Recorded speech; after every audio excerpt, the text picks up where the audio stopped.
The views that are expressed on What's on Ediggas' Mind are that of the show's host and does not necessarily reflect the views of BS3 TV Network. Viewer discretion is advised.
What is good? What is good? What is good, good people? That's right. That's right. Give it up. Give it up. Yeah. Oh, no, not that. Yes. Give it up.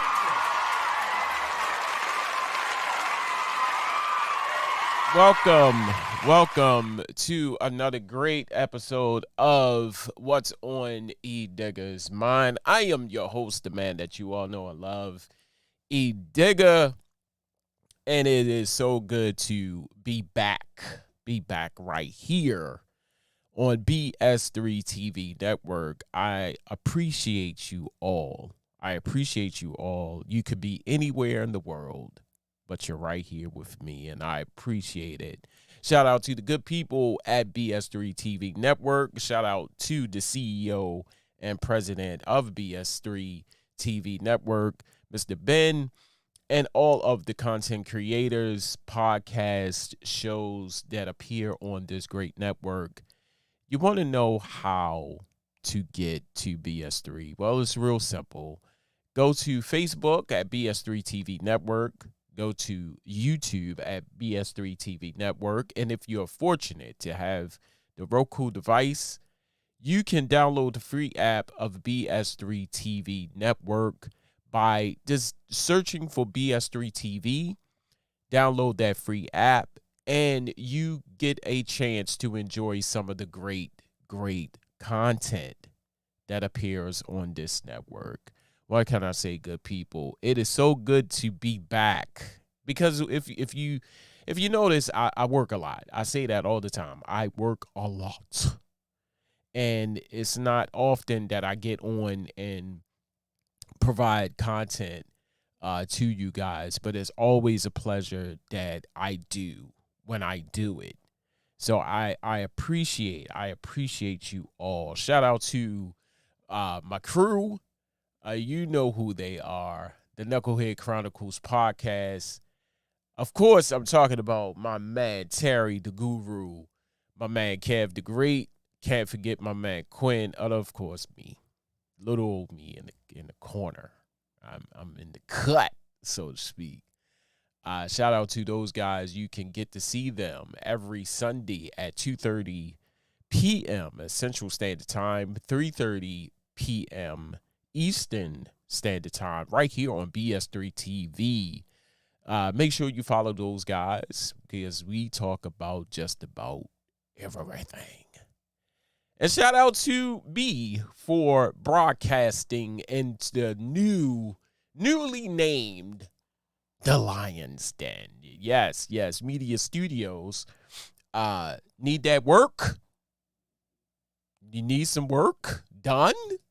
Need that good commercial done? Holla at your boy. That's all I need to say. And on a sad note, I need to send my condolences to Coolio. Coolio, the artist, who came out around the 80s, the 90s with hits like Gangsta's Paradise, uh, Slide Slide, Slippity Slide. I still don't know the name of that song. And also he was very instrumental in creating the intro for the Keenan and Kel show that came on Nickelodeon. So our hearts, our prayers go out to his family, his kids, because it was a shock. It was a horrible shock to the uh, music community, to the world. So shout out to Coolio's family, and also to the families, the victims of Hurricane Ian that swept across Florida and made its way to the Carolinas. And this is one of the pictures that I was able to see from the devastation of that hurricane. I don't know where this is, but as you can see, it caused a very huge impact on the Carolinas, South Carolina, and Florida. So my hearts and prayers going out to the victims of Hurricane Ian. Here right now in Baltimore, we are feeling some of the effects. Not as bad as the Carolinas or Florida. All we getting is rain and wind.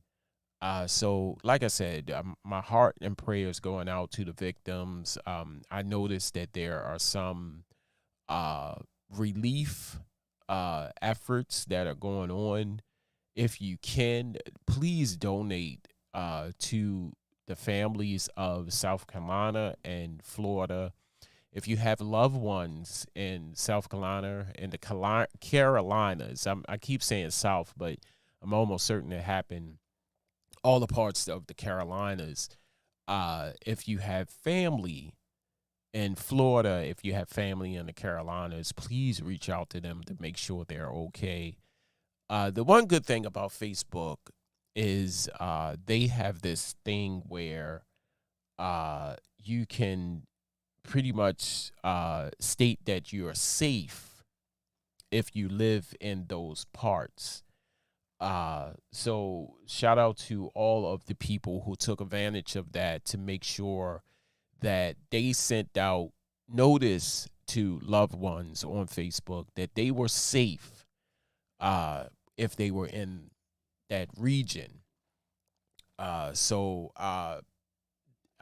just want to say, during this month or during this season, there's a lot of hurricanes. We are embarking on winter that's coming up. We all know winter brings snow and blizzards and snowstorms and things of that nature. Just be mindful of what goes on, so to speak, as far as the seasons, the changing of seasons. So, like I said, my hearts and prayers going out to all of the families, the victims from Hurricane Ian. And we're going to take this quick break. We're going to come right back.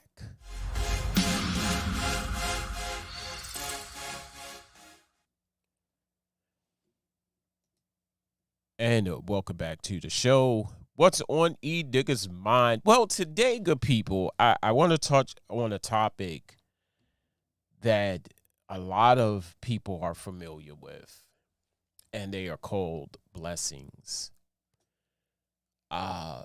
And I named this, There's a Blessing in the Storm. And the reason why I picked this topic or picked this title for this particular episode is, God, and I don't want to be religious when I say this or talk about this, but it's been very heavy on my mind as of late. And there's a blessing in the storm. And there's a song by I want to say Kirk Franklin, and it's called "There's a Blessing in the Storm." It's a great song. Make sure you Google it or go there and hear that song. And that song, believe it or not, has gotten me through a lot of trials and tribulations in my life. The passing of my father, um, at an early age, I think I was 13, first time experiencing death. Very, very first time experiencing death in my family. Uh, and I couldn't understand it. Did not know what was going on. All I know is I received a phone call from my uncle, his brother, my father's brother, and we was coming back from the market, my mother and and I I I remember it like it was yesterday. I came in the house and the phone was ringing. Of course, you hear the phone ring as a kid. You're running for the phone. You know, uh, and I picked up the phone and it was my uncle. And back then, the clarity, like I said, I remember it like it was yesterday. The clarity of phones back then was very poor. Like it's like if you was calling someone from long distance, they sounded like this. They sounded so far back. Like you can. This is how they were sounding on the phone. Like you could not understand what they were saying.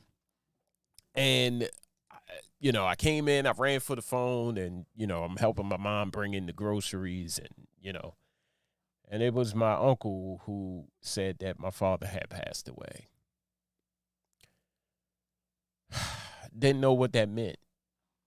Now I knew that my father, when you say passed away, when you say died, of course he's not here physically.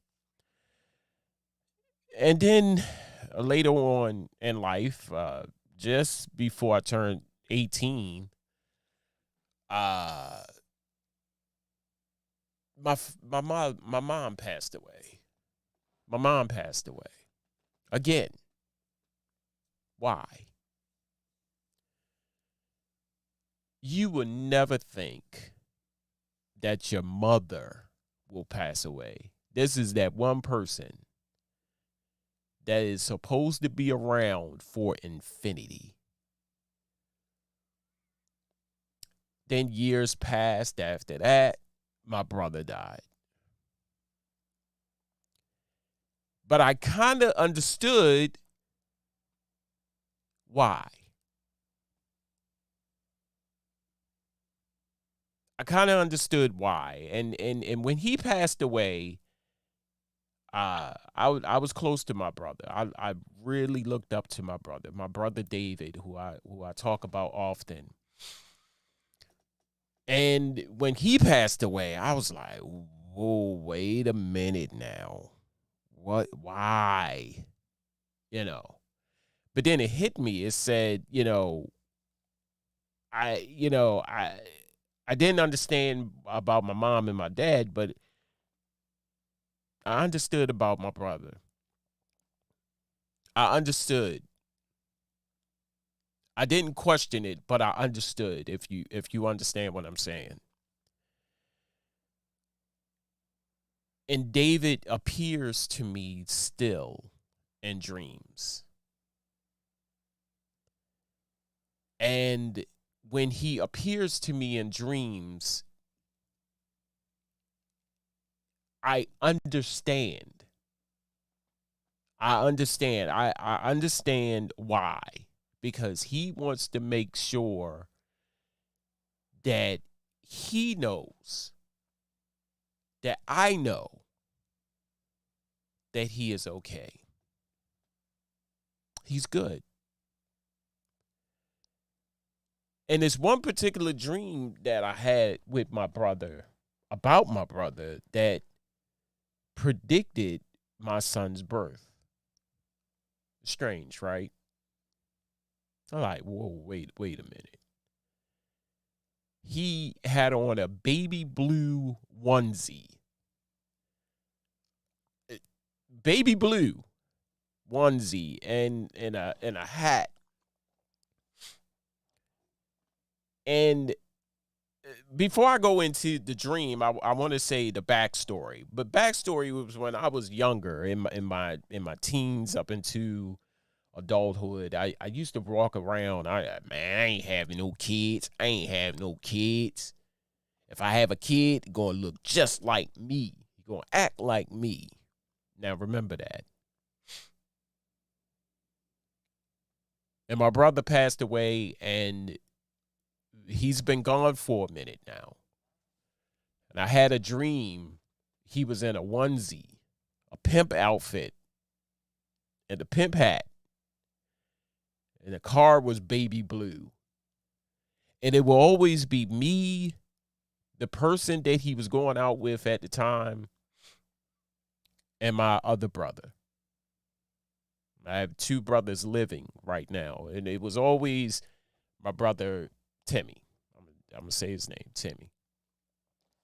And whenever in this particular dream, I, I'm somewhere around, and we're in a large crowd of people, but I spot him out. But this particular dream, he had on baby blue, the color, the significance about that color. And when he was talking to me, nothing was coming out of his mouth. It was like,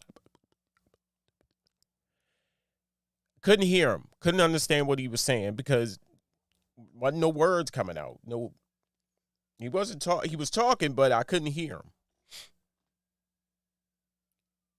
Months later, I didn't tell anybody about the dream. And a particular day, I went to work, and I was feeling I was feeling bad, my stomach, and that's not. It's rare that I feel like that, like I gotta throw up or. And when I came home, his mother, my son's mom, I'm sitting on the bed, I'm crunched over, I'm holding my stomach, and I wasn't okay. So I'm leaving some parts out. I apologize.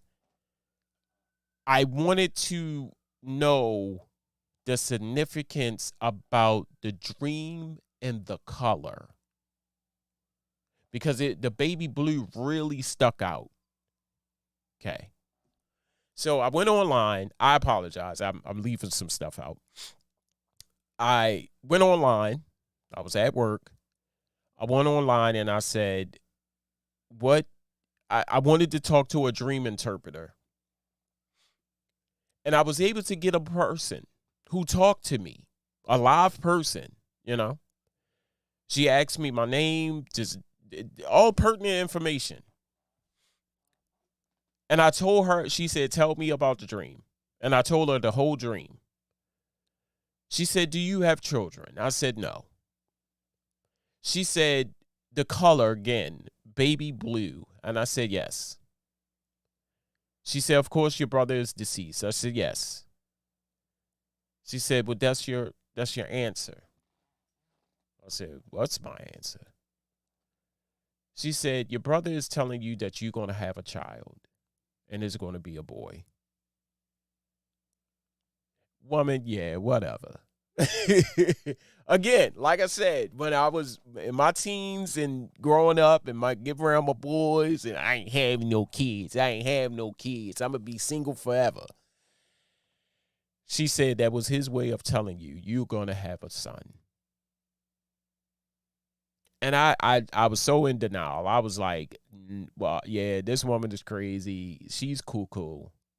I don't believe it.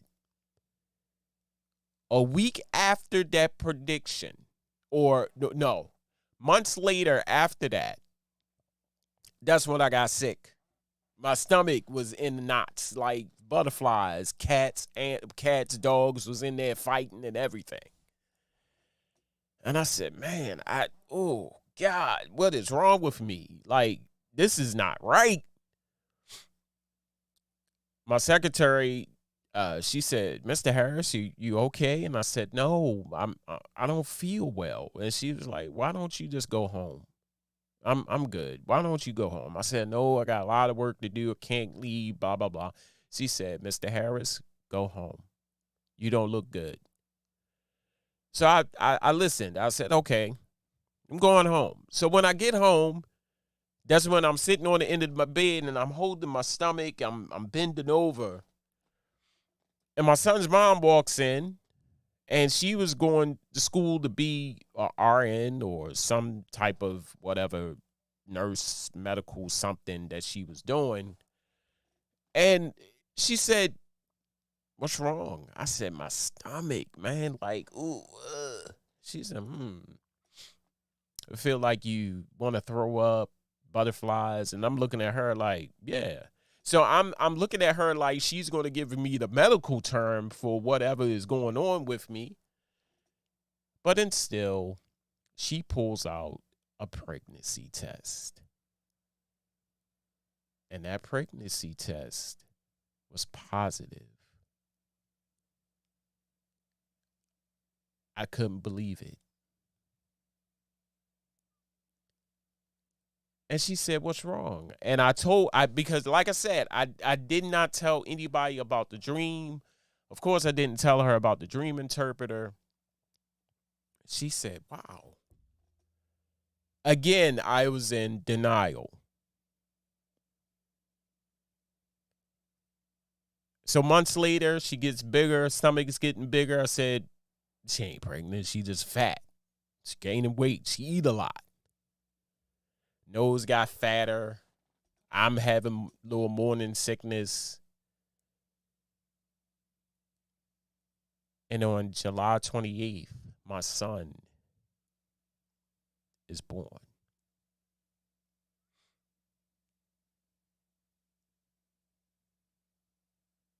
And I understood it. The closeness that I had with my brother, he wanted to send someone for me to love in his absence.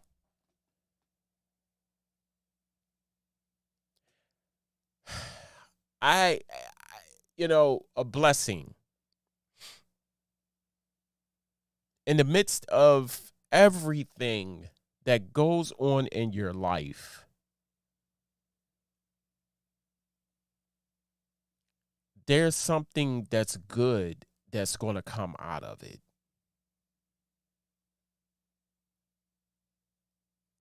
And I'm saying this for that person that's going and that's tuning in and maybe, you know, listening to this will help you realize what's going on. You think that because I was there. Oh, I was there. I hit rock bottom. Not to the point where I was homeless, but I got fired from a job. I didn't have any money. And the worst feeling of all, the very worst feeling of all is a person that don't care. You know, it feel like you're by yourself. And you thinking, who can I talk to? Who can I reach out? I remember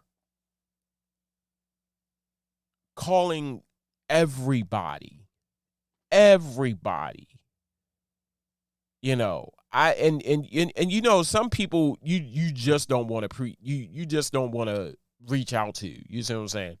I was calling everybody. But one person I did not call. You see what I'm saying? I was calling everybody, but that one person I did not call. I said, if this gets bad, I'm gonna have to reach out to this person. If this gets ugly, I'm gonna have to reach out to that person. I remember not having food.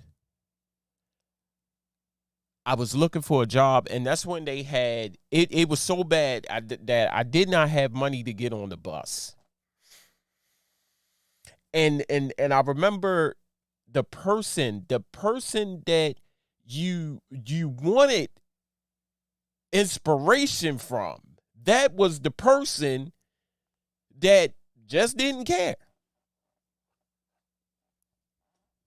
Oh, you got to make it some way. Oh, you better do something.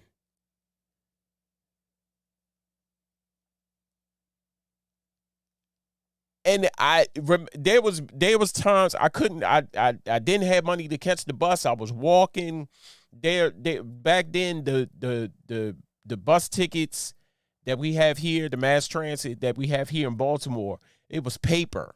And what I did was I had a lot of them.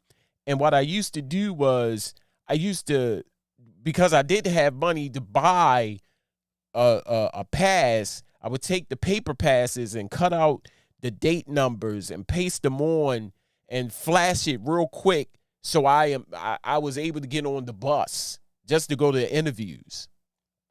And I went to this one interview with John Hopkins. When you say the name John Hopkins, oh, John Hopkins? Oh yeah. You in there. And there was this program that they had. They was putting together a event or a conference with all the doctors from around the world. And I was responsible for putting that together. And that was the little piece of job that I had. And like I said, I didn't have money.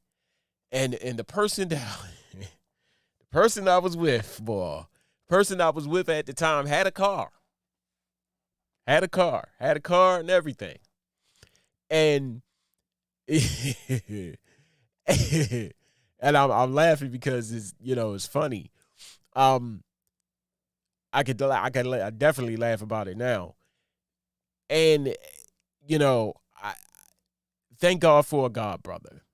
That's it. I need to say that. Thank God for a best friend and a God brother. Oh, thank God for a best friend and a God brother. I need to tell you, if you have a best friend, if you have a God brother, a God sister, a cousin that act like your sister, a cousin that act like your brother, who's there with you, oh, every day, every day, and to this day, I still thank him. I still thank him because he was bringing us food where we didn't have any food. We didn't have food. And as a man, it messes with you. It tugs at your heart when you can't provide, you know? And I reached out to him. He said, "Say no more. I got you."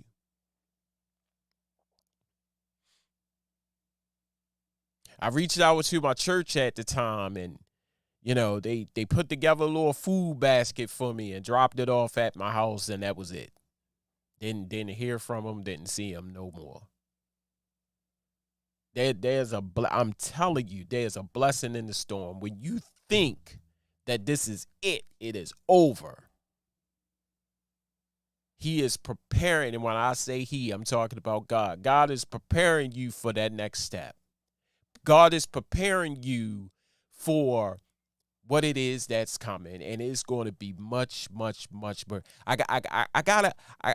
He and this is what he's saying. He's saying, I have to put you through this, because if I give it to you right off, I'm not sure of how you're going to handle it. So I need to throw this at you right quick. I need to put this in your life right quick. It's only going to, now you don't know the time, but he knows the time. I'm going to throw this on you, right? I'm going to put this on you. I'm not going to put any more that you can bear right now. If you've been dealing with it for so long, if you was dealing with it for so long, I want to see how you maneuver and oh, you just sit back. He's just sitting back watching, like taking notes and saying, is he ready for the next chapter?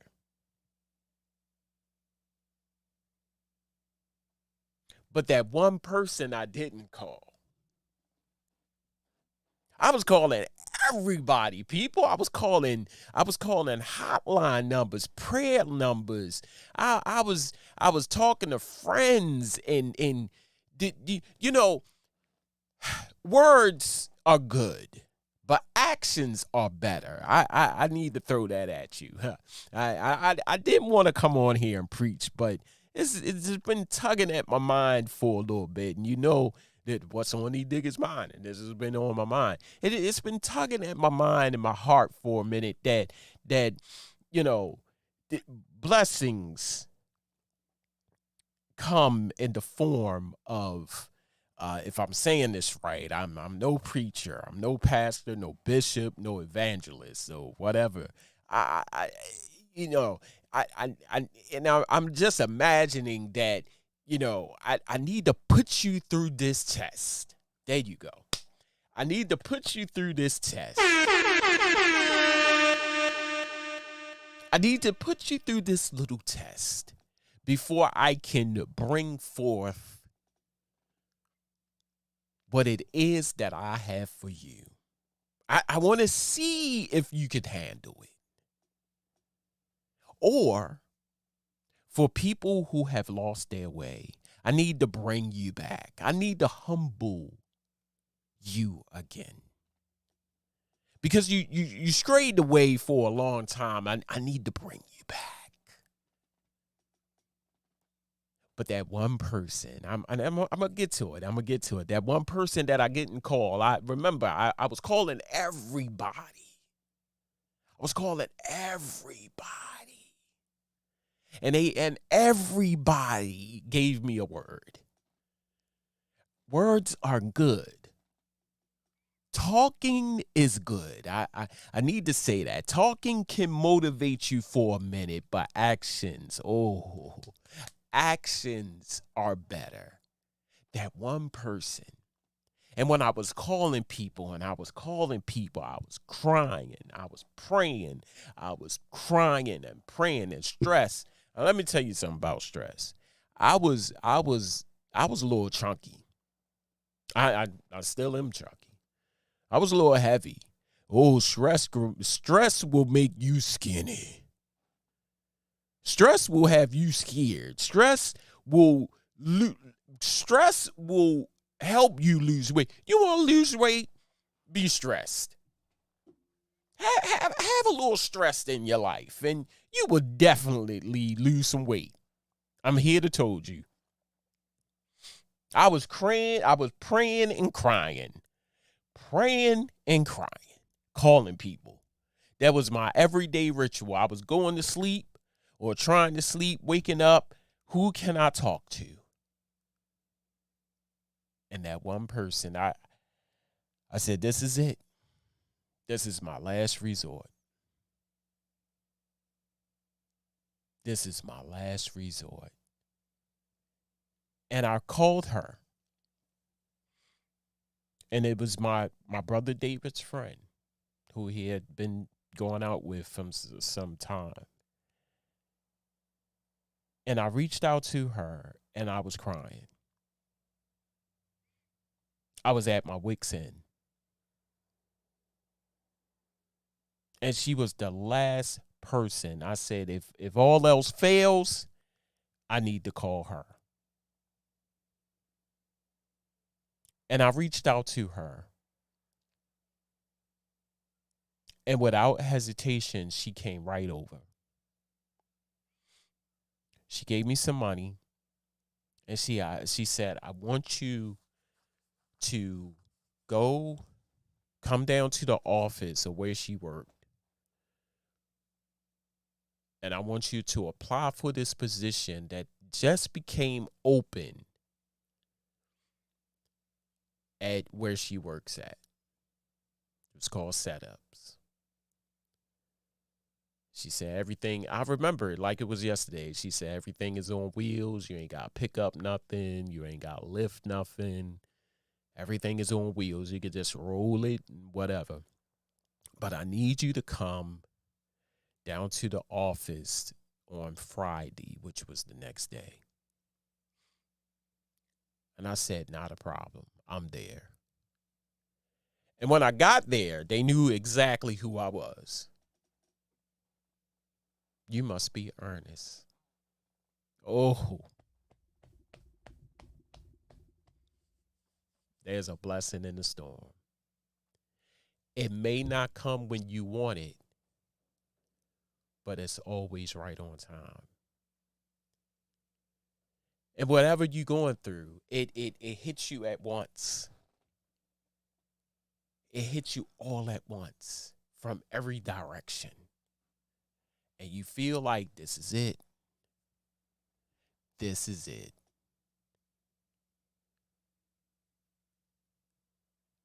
The only thing I can tell you is don't give up. That crying and that praying, that crying and that praying is going to come. You don't know when it's going to come. Only he knows when it's going to come. And it's just a test of your endurance. If I can put you through this and you survive, I know that you can survive this other chapter where I'm going to bless you with. Don't give up. Hang in there. And it amazes me how you know who your friends are. You know who the people are. When it's come down to crunch time and you need help, you know who your friends are. You know who those people are that's going to help you, or you know who those people are when they leave. You know the ones who's going to help, you know the ones who's going to leave. Oh, trust me. Trust me. That's as soon as you say the key word, money, help, can I? It's almost like kryptonite. It's like,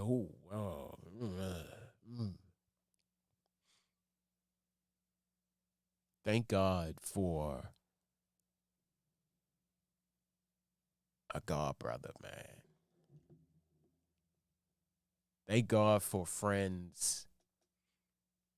Thank God for favor. Because I can honestly say it was like yesterday, man. It was like yesterday. Like she was my last resort if all else fails. And I know some of y'all saying, well, damn, well, if that didn't help, what happened? Well, I don't know. I don't know what will happen. Even the people who you loved, even the people who you thought loved you, the pain alone, like I said before, the pain for me alone was the person who I thought that loved me was not there. You can tell anybody, hey, you come on, chop, let's go. Come on, you better do something. And I said, well, since it's not happening to you,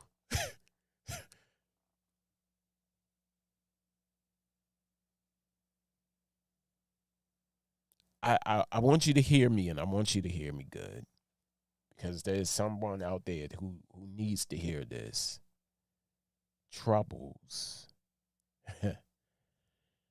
troubles don't last always.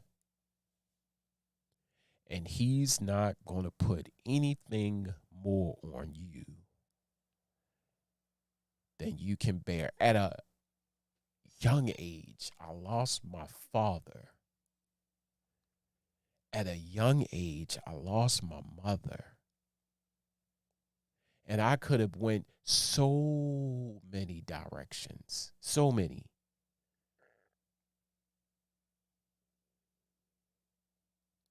But I didn't. I could have went out in the world and did drugs. I could have went out into the world and became a drug dealer. I could have robbed people. I no telling what I could have done. But it was God who kept me in place. And after all of that, my brother died, a person that I looked up to. So many directions that I could have taken.